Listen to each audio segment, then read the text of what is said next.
It's the Full Court Press with Eric Frandsen and Jason Walker. Welcome back to the to the show that we're doing right now. Following the local teams, breaking down the biggest games with in-depth analysis and team interviews. There's going to be much higher expectations, sense of awareness of what we bring to the table. Join the show by calling into 435-752-1069 or text 435-339-0321. It's the Full Court Press. Throws, ends up, yes! Caught! Touchdown! They did it!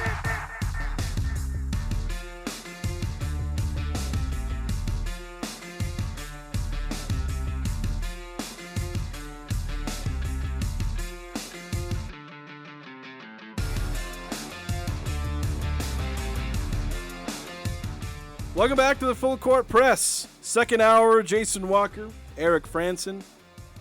106.9 FM, 1390 AM, 106.9 The Fan mobile app, and 106.9thefan.com. Thank you very much for tuning in however you may be listening, even after the fact, on our podcast feed.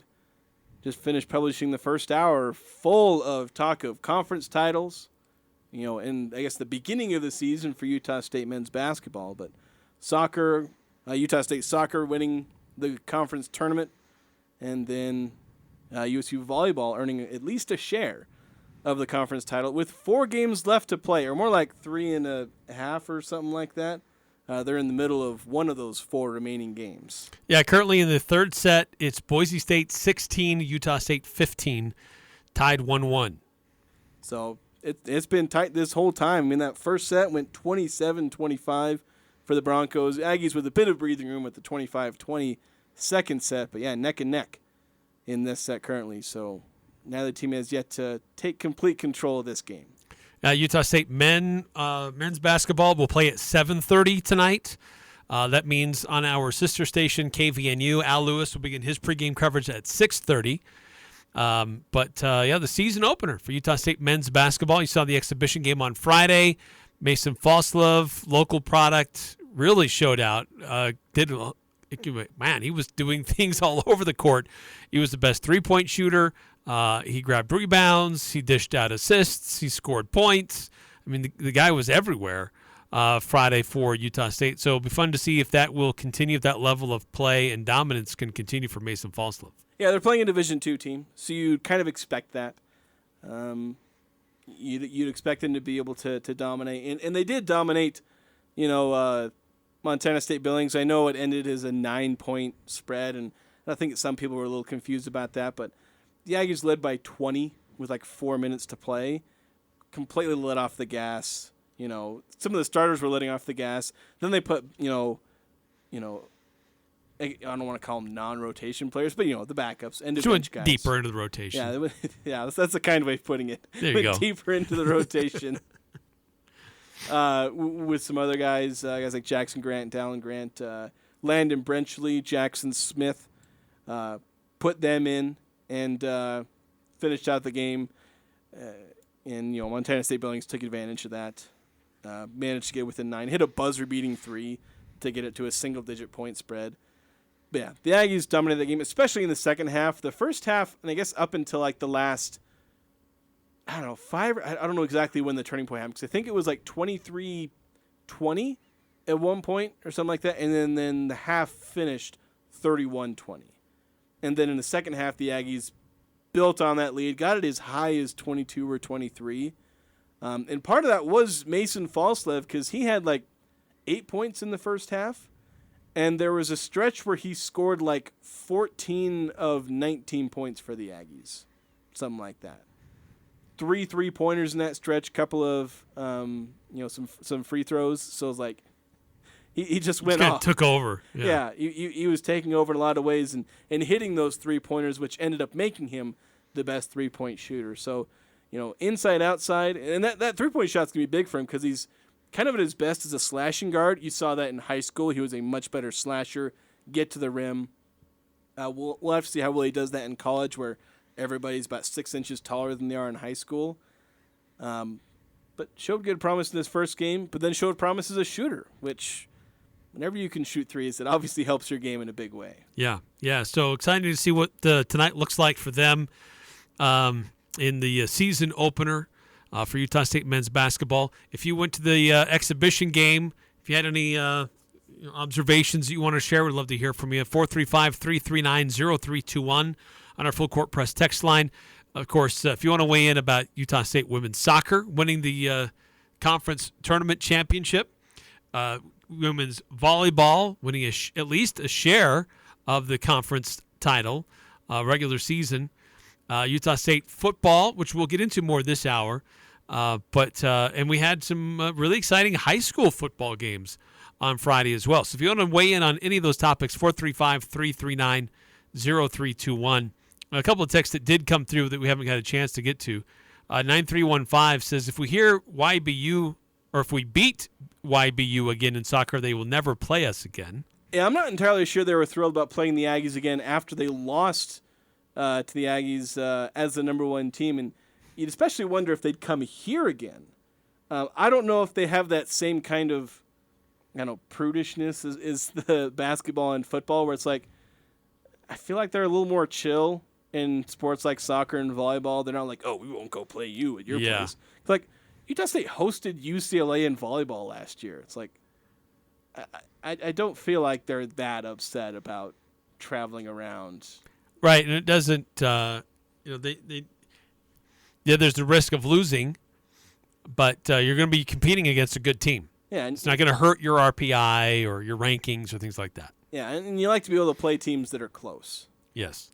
2305 texting in, the Jazz don't seem to have a point guard, somebody who looks to pass unless they trade for one. Looks like a long year and a high draft pick for next season. Yeah, it's a problem because, you've got Taylor Horton-Tucker, as I said, like the 20 shots in 24 minutes. The guy looks for his shot. There are just random games where he'll suddenly have 8 assists. But all those 8 assists feel more like Russell Westbrook assists, which, I don't know, Russell Westbrook's a better passer than some people give him credit for. But it's the kind of assist that's like, oh, my shot isn't there, and oh, I happen to see you wide open. I'm going to pass to you. Somebody makes a shot. Or the dribble handoff assist, things like that, where he's not really a playmaker as far as passing. Mm-hmm. He's, and I've said this before, the Jazz have basically 3, you could even say 4, sixth-man scoring guards on their team. And that's their backcourt. Jordan Clarkson, sixth-man scoring archetype. Taylor Horton-Tucker, same thing. Colin Sexton, same thing. Keontae George, that's kind of his floor. We're hoping, and that's the thing, we're hoping that he's not that archetype. We're hoping the same thing for Colin Sexton, but at this point that ship sailed. Yeah, there are stretches where it appears that he's showing interest in trying to be a facilitating point guard for the Jazz. Yeah, George is the only one who's really done that as far as being a true, like showing he can be a point guard. Chris Dunn will have stretches, but he's more on the floor for his defensive abilities than a playmaker. Yeah, Chris Dunn does actually play point, but as you said, defensive abilities, and he's a fringe rotation guy, or on some teams can be a consistent rotation guy, but he's not the future of the Jazz at point guard. I can't get bothered when people say that. It's like, dude's 28 years old. He is who he is. I have no problems with him being on the roster or playing, but let's not pretend here. but yes. For Keontae George, he's getting more and more minutes, which is nice. And I think they're easing him little by little, more and more. I know a lot of people are clamoring for him to start. I'm fine with how they're handling Keontae George. Ease him in there. Why on earth would you rush Keontae George into this? 2305 with the follow-up. Is there anyone out there on another roster that you think the Jazz might be interested in? Luka Doncic? I need Dallas to collapse so hard. I need them to collapse into a black hole and then have Luka ask for a trade. That's about Utah's only hope. You could probably find somebody, but I don't know. It'd be tricky. You're not going to find someone now. Utah's best bet would be to continue to play these guys, continue to try to improve them, but use them in a package deal to go get the player that you really need. But no one that you need or want right now is going to be in the open market right now. And so it might not be until February. So we might have to deal with what we have for a couple more months. Yeah, there needs to be a material change in another team. Talk about Dallas and hope that Luka falls out with them. It's obviously not that would take time if it were to happen. I have to say if. Like, don't get your hopes up that Luka's coming to Utah. Don't get your hopes up yet. We'll see. Something would have to change, and the Jazz would really benefit from some addition by subtraction and some addition by trading Taylor Horton-Tucker and Colin Sexton, maybe even Clarkson. I don't like the idea of trading Clarkson because he's a fan favorite, but if you're going to get somebody at that caliber, you have to package. You have to include Clarkson in that deal. And you may even have to include a guy like Walker Kessler. Like, you're going to have to give up a lot. And can we give up Kelly Olynyk instead? You probably would. I do like Olynyk, though. He feels like the glue guy in that front court. He is. And Walker Kessler is struggling. Hopefully he figures things out, but he's having a bit of a sophomore slump right now. But, just find a way to package some of these guys, the guards, Kelly Olynyk, anybody. Try and hang on to Markkanen and Kessler and Collins. Find a playmaker who can take advantage of all these guys' talent. Or hope that Keontae George turns into that. 1570 on Q. I think Keontae George will be the future point guard, but he's a rookie. Got to give him time. Jazz are still in rebuild. We as fans need to realize that and know that it's going to be a couple of years before they are competitive. Kind of got spoiled with Rudy and Donovan turning the Jazz around so fast. Yeah, I think Donovan, his year one was, players don't have a year one like that all the time. No, and let's not forget Rudy. He spent half of his rookie year, I don't know if half, but he spent a good chunk of his rookie year in the G League. So he didn't help turn the team around his rookie year. It was several years into the league, a couple of years at least, for Rudy to become a more impact player for the Jazz. But once they injected Donovan, then it became instant. Yes. They became like a better team they were the year before with the rookie Donovan. It was pretty spectacular. Right, but they were he was filling a hole that was left vacant, and so he had an opportunity to fill something.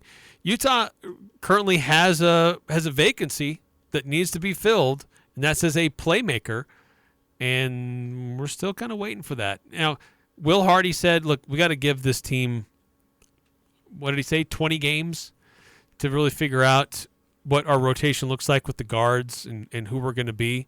So, yes, it's frustrating that they're losing and how they're losing in several of these games. It is frustrating. They should be better than they are, but I'm still going to give them some time to figure out who they are and what they can try to do with it. Yeah, but you can see that, Keontae George, as I said, he's getting more and more minutes. We're like, one time in the first 4 games he played more than 20 minutes, and that was in a blowout to Phoenix. Then in the last 3 games, he's played 23, 16, and 27 minutes. Which, again, one of those is in a blowout to Minnesota. But still, he's playing more and more. And he's playing more and more crucial minutes. So expect that to keep going where Keontae George gets worked more and more. And if he continues to show a lot of what we saw in Summer League, where was that guy who could lead an offense, like score and facilitate. Because that's the thing that's missing. We have guards who can score. Well, theoretically, they're not doing it right now. They're better than they're showing right now, these guys, Horton-Tucker, Clarkson, and Sexton. But if we can see from Keontae George not only the scoring that we see from these other guards, but the facilitating, then Will Hardy's going to eventually put him in there. He's not one to be stubborn about lineups. He put Walker Kessler in when he finally earned those minutes. Started him, as he deserved, but had to work into that. We're going to hopefully see the same with Keontae George. And we're still only 8 games in. Yeah, it's a pretty fresh, pretty young season so far. I mean, Donovan, he didn't start at the beginning of his rookie year, and I think it was, 6 or 7 games before he started? And so we're about that same timeline. And Donovan hadn't even started yet. Yeah. And we don't need to be too impatient. There are reasons for concern, but I don't think there's reasons for panic. Yeah. Not yet. Well, like I said, there's no reason to clamor for Keontae George to be playing 30 minutes a night. There's no rush. What are you rushing for? What's going to suddenly manifest itself if Keontae George starts? True. Yeah. There's some benefit, but a lot of risk. And there's no risk of what they're doing right now with potential good long-term benefits. 435-339-0321. Shifting gears because we're short on time this hour. High school football Friday night. It was an interesting Friday in the quarterfinals of the 4A classification. Skyview hosting Green Canyon, Ridgeline hosting Payson. That game wasn't quite so interesting, let's just be honest. Ridgeline really took care of business in the upset-minded Payson Lions, who did upset the Provo, number 3 Provo, the week prior. But Ridgeline winning 45-6. But that game in Smithfield was a doozy. But what a renaissance in the athletic department at Green Canyon High School. They won boys soccer. They won girls soccer. They've won girls tennis. I mean, there's a lot that's going right for Green Canyon these days, and they pulled off arguably the biggest upset of their football career. They've never beaten Skyview. They've never gotten this deep into the playoffs, and they knocked off the Bobcats 36-32 last Friday night. Yeah, you could very easily say this is the biggest win in Green Canyon football history. I don't know if they've ever had a bigger one than this because they've not gone very far in the playoffs. They've struggled to have like top-end success with this team. And, yeah, getting to the semifinals, beating number 1 seed Skyview, doing it. Yeah, that was spectacular. I know I was at the basketball game, Utah State, and this game was on. I was following it because I see the score. I know what's up. I got to follow this game. And it was tricky. I kept missing key events because I'm watching basketball and looking down every 5 minutes. So I kind of missed a lot of key events, but I was following along and seeing a lot of what was happening between these two teams. Yeah, we've always known Green Canyon is a very stout defense, and we wondered how well their offense would show out after only scoring 12 the week prior, but 36 points on the Skyview defense, which is pretty good. Skyview, though, was without, obviously, their key offensive star, and that was Egbert. And it didn't look like he played very much at all. I don't know the nature of his injury, but he just wasn't able to go. That's a big blow for Skyview that he has been a huge weapon for the Bobcats. They still managed to score 32 points without him, but obviously not having him, that makes it tough. But when you've relied on someone like that for as long as you have, it forces other players to step up and fill roles that sometimes they haven't been called on to do as much, but in the end, still you got to play with who you have, and Green Canyon took care of business in advancing 36-32. Yeah, I know Green Canyon last year they dealt with a ton of injuries, and they had to play their season. Yes. So and yeah, it sucks that you lose probably the top offensive player, not only in 4A, but you may even argue one of the top offensive players in the state. Yeah.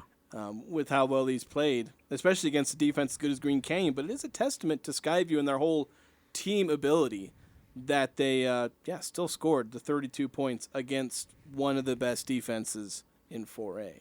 So this week in the semifinals, it will be number 8 Green Canyon versus number 4 Park City. It was Park City beating Timpanogos 28-24 on Friday. So can Green Canyon replicate it? Don't get too caught up on the big moment from Friday. They still have big moments ahead of them if they can. So they'll play Thursday at 6. We'll have that local radio on that one on 100.9 Light FM with Stockton Jukes and Adam Lurcher. And then on Friday, Ridgeline will be taking on number 2 Crimson Cliffs. And Crimson Cliffs has just been a buzzsaw. And so that will be an offensive showdown between those two teams. So that'll be Friday at 6 o'clock on radio, local radio, 104.5 The Ranch with Dave Simmons and the Patriot Nick Zollinger. Yeah, we've got some really good games. Park City, really good. Before they went up to 5A, they were dominant at the 4A level. And coming back, they've, not skipped a beat with their good play. Yeah, Crimson Cliffs, Ridgeline, 2 very good teams. And so I think we'll have a couple of good semifinal games. 2 very high-powered offenses going off in that game on Friday. Yeah, maybe we'll see a shootout, or we'll get the classic 2 high-powered offenses, but the game somehow finishes 17-14. That's right. That's just, for some reason, that happens. I don't know why, but it just seems to happen. Oh, it's going to be a shootout. Oh, it's 10-3. The defense has decided to show up instead. Yeah, it seems to happen way too often. So that game on Friday was the last for the Skyview Bobcats this season. So this is our last opportunity to give away some free bread today, Jason. Yes, it is. And so John Newbold, he sent in the Skyview's final bread and butter play of the game. So we're gonna cut to break. This is a chance to call in. I suddenly forgot the number. 435-752-1069. Yeah, see if you can call that number. Tell us what the play of the game is. Chance to win 4 free loaves of bread for the last time this year. All right, we'll go to break. We'll be back after this on the Full Court Press. Do you have a backup generator, or have you explored the options of adding one to your home? Generac backup generators will keep your home or business safe and cool during the summer months if the power goes out.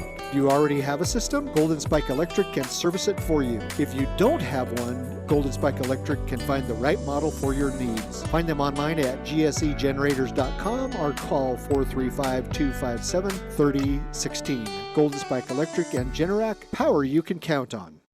The advocates care about your cycling accident and have attorneys who are fellow riders. They understand the risks you face when you ride, and they want to see you get back on your bike and out on the road. If you were hit while enjoying a leisurely ride or training for the next big cycling race, the advocates' injury attorneys can help. We are available 24/7, and we don't get paid unless we win your case. Chat anytime at utahodvocates.com or call 801-355-5550 today. Cyclists deserve an advocate. Les Olson IT is your source for top quality technology. We carry the latest desktop and laptop PCs in stock, configured to your specific needs, and backed by our award-winning support team. And if your business demands high-performance hardware, we offer custom-built computers that can tackle any task. We also offer great computer accessories like monitors, keyboards, speakers, Fujitsu document scanners, and more. Get a quote today.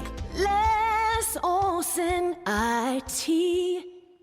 Check out the new Liberty Chrysler Dodge Jeep Ram in beautiful Montpelier, Idaho. We've got friendly staff, great service, fresh inventory, and the same values you expect in a small town. Montpelier, Idaho, a small town with great people to serve you, the people of Idaho, Wyoming, and Utah. You can now see most inventory online too at libertycdjr.com. We're the new Liberty Chrysler Dodge Jeep and Ram in Montpelier with warranty forever. Are you tired of the same old boring eyewear? Crystal Vision in Logan is your go-to destination for unique and stylish eyewear. Their one-of-a-kind collection features exclusive styles and designs that will help you stand out from the crowd. Say goodbye to ordinary and hello to extraordinary. They push the boundaries with fresh styles and vibrant colors that reflect your personality. At Crystal Vision, it's not just about eyewear, it's about making a statement. Discover your unique style today. Crystal Vision. See the world through a different lens online at crystalvision.com. Weather changes are tough on your transmission. As we move to colder winter weather, AMCO Transmission invites you to bring your vehicle in for preventative maintenance before the snow flies. Have a diesel pickup, Cummins, Duramax, or Power Stroke? AMCO in Logan is your transmission specialist, and they promise to get you in quickly. For over 50 years, AMCO Total Car Care has been experts in repair for transmissions, brakes, tune-ups, and more. Find your local AMCO. 75 East, 2000 North, 752-1940. Join the show by calling 435-752-1069 or text 435-339-0321. It's the Full Court Press with Eric Frandsen and Jason Walker.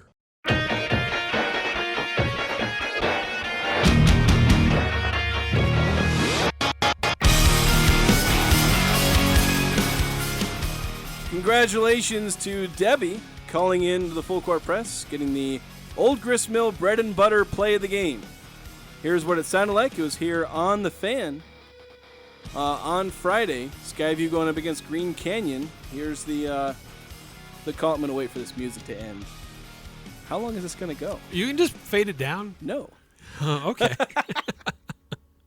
Here's what it sounded like on Friday. John Newbold, Rex Davis on the call. Been playing for Green Canyon. You've got 3 receivers to the right, 1 to the left, and Egbert in the backfield with Thatcher on 4th and goal from the 7. Back to pass is Thatcher, looking, he throws over the middle, complete to Guthrie. The defense was there, but, it was just a perfect pass. Yeah, it was. Right across the middle, Guthrie goes, gets open, makes the catch. Here, we'll watch the replay together.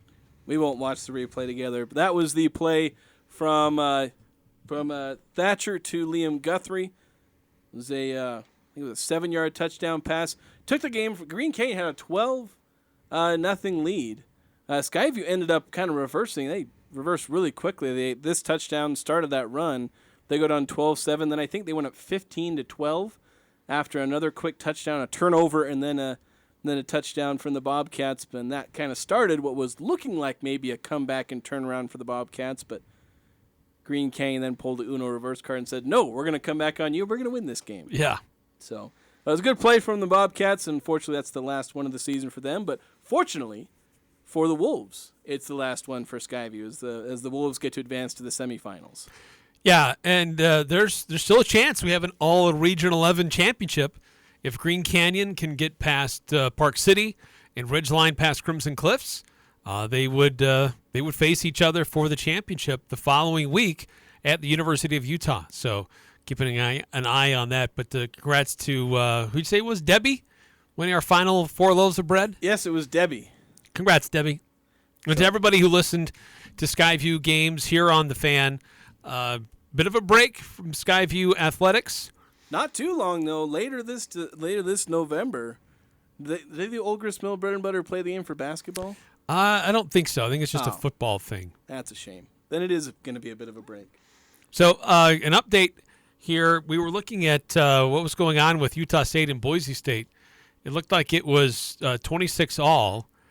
There was Boise, and then there was a challenge. Yeah, Utah State. I didn't see who got the kill. I think it was. I'm trying to figure out who got the kill, but it was spiked down and it went long, and I think off the sideline as well. It was initially called because it went out of bounds. They initially called it for Boise State, would have tied it at 26-26. Me and you both saw that replay and thought it looked pretty clean, but they spent a long time on this challenge. I think they did that challenge about the start of the break, and then just barely finished the challenge as we were getting back on the air. That's how long that challenge was. And they reversed it. Aggies win the third set, 27-25, saying it went off the arm of the Boise State the Boise State player trying to block. And since if you block and it goes out of bounds, it's the point for the attacking team. Yeah, so big swing there for Utah State, getting that set. So they now lead 2-1 over Boise State in Club Estes right now. Yeah, big turn of events for them because you go from 26-26 to now we're up 2-1. That's a massive momentum swing there. Big. Utah State football with a big win over the weekend, going to San Diego. And, Jason, I know I predicted the Aggies 28-24. You're predicting San Diego State. What was your score, 31-24? 31-28. We were both kind of close. I mean, obviously, I got the victory and you didn't. Yeah, so I got the wrong winner penalty there. Yeah, but we both kind of predicted it would be kind of a close game, and as it was, it went to double overtime. And Cooper Legas comes in for injured McKay Hillstead, settles things down. Utah State has a really good third quarter. They start to advance. They have a chance to really put the game away. They don't. They leave the door open for San Diego. They come back and tie it, send it into OT. A blown assignment on defense, which Ike Larson owned up to. And but he ultimately makes the game-saving interception as Utah State seals the game on the road. So huge win for USU. Not necessarily in the standings, 2, 3, and 5 teams squaring off. It's not like really that big of a deal. It's a pillow fight, as you described it. But a big win for momentum, for confidence, for energy in the locker room to finish out the season on a good note. And that's what this team really needed after a good bye week to get healthy and get rejuvenated. And with several games on the schedule where they should be favored. Yeah, a loss really would have been backbreaking for this team. Just because, Blake Anderson said it after the game, said nobody wants to go into the last 3 games having to bat 1,000 to make it to a bowl game. You never want to have to try and do that. And the Aggies don't. They only have to win 2 of the last 3, and 2 of those last 3 are against Nevada and New Mexico, a couple of teams that are really bad. And a Boise State team that is floundering a little bit, although they didn't do particularly bad over the weekend. Well, they still lost. Yeah, they lost. It was a close loss to Fresno State. Yeah. It was looking like Fresno State's going to end up in the championship game. So, yeah, it's a great win for Utah State, and I think you nailed it on the head. It's nothing that's going to go down in the annals of history, not like the win over San Diego State in 2021, but for this season, it's going to be pretty big. It was a lot like the San Jose State win last year. Yeah. You only kind of remember that game, but it was massive for that team. And this win over San Diego State serving a pretty similar purpose there. Yeah, great comparison. But certainly one of the questions that everybody's been asking, okay, McKay gets hurt, he goes out, Cooper comes in, he leads the team to a victory. It's got to be his team, right? Right? Yeah, that was the thought. And Al Lewis asking what he called the inevitable question. Is it Cooper? Is it McKay? And, well, Blake Anderson answered. This will be Coop's offense to run throughout the remainder of the season, assuming that we don't have any injuries and that he just continues to do what he's done over the last few weeks, just grow up and continue to mature. I thought he played his best game. I know the numbers weren't huge. We weren't extremely explosive. Part of that was because we were very conservative early in the game, trying to handle their front a little bit, but we opened things up a little as the game progressed. I thought he did a phenomenal job of moving out of the pocket when he needed to, using his legs. I thought he checked the ball down this game and utilized his check downs. It's something we've struggled to do earlier in the season. He threw the ball away in a couple of very critical situations where in past it forced the ball. And I think he's just grown up a lot. The big plays he's made, we've always loved. It's been the mistakes that we've been trying to kind of fight through, and you got to give him a ton of credit of just how he's continued to work. I said this in the post game, said it in front of the team, said it on the radio. Could not be more proud of a guy that was put in a situation that was difficult and really handled it perfectly. He's gotten better. He's grown up. He's earned every respect that he deserves from the team and from the fans and from me as well. And I'm going to give him every opportunity to finish up as the starter and just continue to grow and play even better than he has. So, McKay's going to be out for a week or two, I would think, with the ankle. Levi will be our number 2. And my expectation is Coopy's just going to continue to get better. Yeah, so as Anderson said, even though McKay is out 1 or 2 weeks, kind of like, when McKay was out 1 or 2 weeks before, Anderson danced around the question. I don't think he was asked it a ton, but, wasn't going to say Cooper is going to be the leader going forward, even after Legas had back-to-back 360-yard games. But even though Hillstead's out 1 or 2 weeks, Anderson's like, yeah, this is Coop's offense going forward. He's not going to leave that question open. Cooper Legas, the starter, barring injury, he will be the starter the remainder of the season. And let's play his reaction to finding out that he's going to be the starter for the rest of the season. Kind of funny moment today in the press conference. I mean, he actually just barely told me like 10 seconds ago before I walked in here, so I just barely found out, but that's awesome. I was planning on running it this whole year and been ready to do so, and then now it feels good to have it back, and I'm ready to keep playing well, so I'm excited. Yeah, that was just funny because I asked him questions. Oh, what about finding out? And he's like, oh, it was like 10 seconds ago. If Anderson didn't make a passing comment, he would have learned from me. Yeah, which is that's the worst way to deliver the news that you're the starting. He's like, oh, some reporter found it. Yeah, it's like what? I guess Anderson make that decision. I don't know how he makes those decisions. I don't want to say it's a bad thing, but it's just kind of funny, is what it was. Yeah, I would have guessed that's probably something that would have been discussed with the other coaches and with Cooper on Sunday or earlier in the morning, but it's okay. At least he found out before. Yeah. Before he faces the media. They must have just had off days or where Anderson maybe just didn't see off for a day or two. It's possible. So it's just funny that that's how it worked out. However it happened, Cooper Legas finding out right before he talks to the media. Oh yeah, you're the new starting quarterback. So yeah, and it is obviously big for Cooper Legas. It's been rough for him, I'm sure. This is a guy who didn't expect to get benched this season. This was supposed to be his year, and it kind of hasn't been. And he's had to kind of deal with that. And he talked about a little bit just the emotions of the last few weeks, trying to deal with being in and out, playing well, but still not getting the starting job and all that. So here's the guy talking about that. I mean, nobody ever wants to be benched, and so getting benched obviously stinks pretty bad, but just there's nothing I can do about it. Just make the most of every day in my situation. And I mean, I'm just blessed to be alive, blessed to be playing the game of football. So I've been positive every day, just having fun, because I really do enjoy being here with all the guys and playing football every day. So the positive attitude's been easy. And then, I don't know, I feel like I've had less stress and there's been a lot less pressure because in my mind it's like what are they going to do? They've already benched me. They can't really do anything worse than that. So just playing free and not really having any worries and just going out and doing what I know I can do. And Cooper's played like a completely different quarterback. And I'll have this kind of in my Monday cooldown, but it's like one of the things I've kind of maintained on this show and I think in writing at times is that I think it was a good decision to pull Cooper earlier. Like, he was not playing the way he should have. I think he was averaging some like 5.1 yards per attempt. He had, against FBS opponents, he was 1 touchdown to 2 interceptions.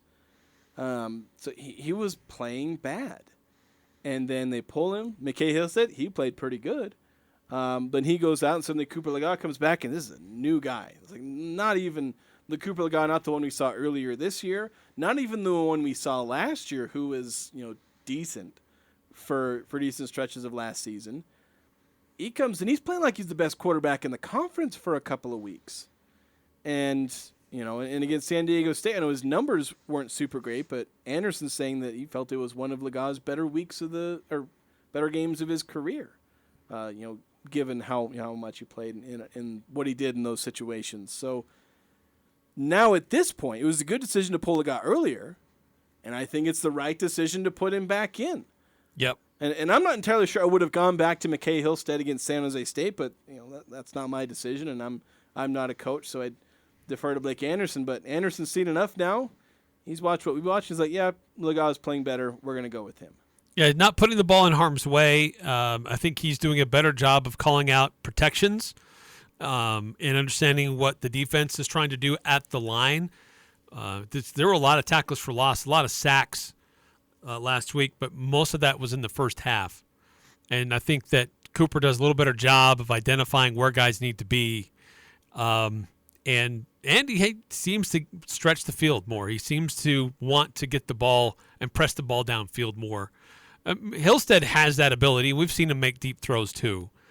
But with Cooper there, it seems like he just has a little more of a connection with Royals and Vaughns and Davis to get the ball downfield. Which is weird because early in the season when they pulled Legas and Hillstead came in, it was the opposite. Legas wasn't throwing the ball downfield. Heck, when he was throwing the ball downfield, he was throwing picks. Right. And Hillstead comes in, and he was opening up the vertical passing game. Legas comes in, he continues that, and, Royals really exploded with Legas throwing to him. And, Micah Davis and Terrell Vaughn playing, pretty well as well. Hillstead then comes back in, and it wasn't quite as much there. Like the one touchdown pass to Colby Bowman end of the first half against UConn was like his one really good play, and it was a throw to a wide open wide receiver. And so, yeah, we didn't see, like the McKay Hillstead who played against the second half of Air Force and James Madison was not there against UConn, was not there against San Jose State. And we've seen a little bit more of that Cooper Legas. We saw more of the Cooper Legas who played against Colorado State and Fresno State in this San Diego State game, where that vertical passing game was there. The connection, as you said, with Royals and Terrell Vaughn. So we were talking about this after the game, and apparently people have been talking about this as well, maybe on social media or in other places, that there appeared to be a different level of confidence on the team with Cooper Legas under center versus McKay Hillstead. The question was asked of Coach, and he seemed to take issue with that. But then he went on and to explain kind of his whole process of what's gone on this year with the quarterbacks. It's a little bit lengthy, but I think it's interesting to hear how he describes, what's going on and how players are responding to Cooper, but also how Cooper's responding and how he has responded to the changes that he's had to go through this year. Yeah, I think some guys just have the it factor, and that's one thing we've always known about Coop is, man, he's a great leader. And that's why it was difficult to make the change earlier. We knew we were going to be throwing a freshman out that, that wasn't quite there yet. Didn't want to make the change in the first place, despite what a lot of people, and Jay, you may be one of those people, really don't understand. I just knew we had to control the forced turnovers. And when Coop takes care of the forced throws and throws it away and checks it down, he's as good as anybody. But we're not good enough as a team to overcome those. The juggle between, do we continue to put a freshman out or we put a guy that's a seasoned veteran out that just for whatever reason is having too many unforced errors. I mean, that's been difficult since day one. And we can look back and I don't know, maybe we should have made some changes along the way. I'm just proud of how he's responded. I do think his personality and the fact that he's played a bunch of snaps, I do think it brings a presence to the field that McKay doesn't have yet. But I also thought McKay did a really good job when he came in at Air Force and when he played against JMU. He didn't go out there and act like a freshman. So it's been a little bit of a juggle. I think most of our problems is just we've struggled up front. We're beat up. We're young and inexperienced. We've played against some really good fronts and some very active fronts. And when we've been able to cover guys up, we've been successful. When we haven't, it's been a grind. And we're going to have to just continue to grow up front, continue to get guys healthy, continue to develop up front. The better they play, the better anybody, whether it be Coop, McKay, or anybody is going to play. I think that's the biggest issue we know we have. We know it in the building. Our guys know the challenge. Our players know the challenge, and we're just going to continue to coach the mess out of them, continue to get guys healthy, grow them up, develop up front, because the better we are on both fronts, offense and defensive line, the better the football team is going to be. And so I say that I'm not dinging Coop. I just don't want to point fingers at anybody. We just have to develop collectively, if that makes sense. So hopefully don't take my comments the wrong way, but I mean, don't point blame where it's not due, and understand this is a bigger picture than which quarterback plays. This is a collective conversation on offense, and the better we get up front, the better we're going to play offensively. End of story. So that was Blake Anderson basically defending his decisions along the way, and I don't.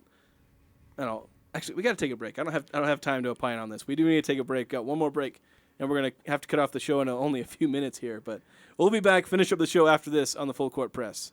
Thank you for letting Cache Valley Ear, Nose, and Throat, the Allergy Clinic, and the Hearing Aid Center take care of your family medical needs this year. Make sure you call now for an appointment before the end of the year to utilize your cafeteria funds. Located in Providence and the new Three Peaks Medical Plaza, North Logan. The entire staff, along with Dr. Benyon, Blotter, and Robinette, wish you a safe and wonderful holiday season. Go to CacheValleyENT.com for details. Most insurance products, including Select Med, are accepted. It's the Full Court Press with Eric Frandsen and Jason Walker. I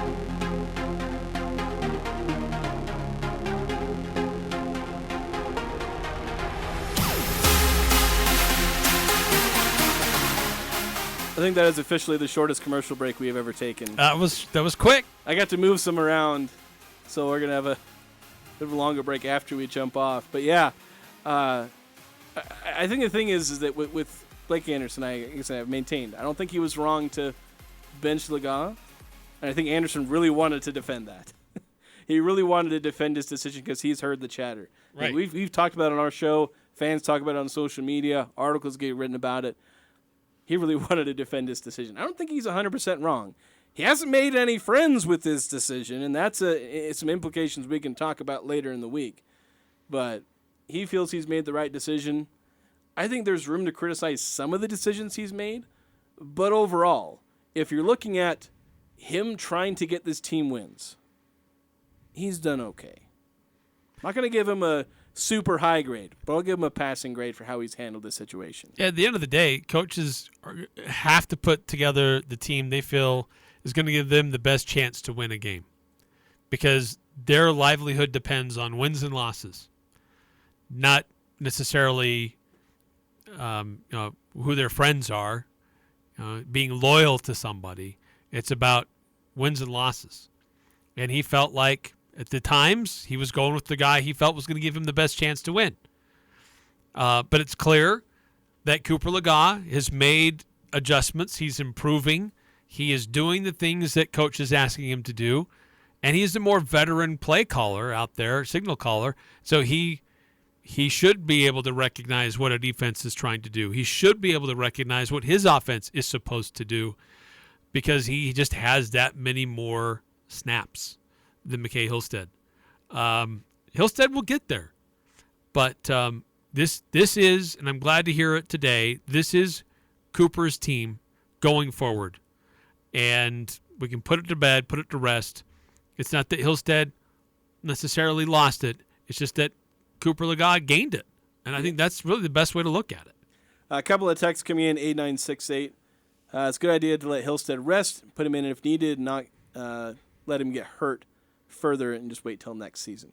Of course, Cooper Legas has another year of eligibility. Yeah, that's true. That's a discussion for another time. Yeah, that came up a lot today. 5879. So I think the receivers are getting better, kind of like Terrell Vaughn's evolution last year. Yeah, the receivers are a lot better. Yeah. And that's really helped both quarterbacks that have played, and Cooper especially, I think, having better quarterbacks. Also, 4446 said Egbert got hurt on defense, talking about the Skyview's dynamic player. Yeah, he's a two-way player not having there. him available. Yeah, so that'll do it for us today. Thank you so much for listening. We'll unpack more of what happened over the weekend, what's coming up on the Full Court Press.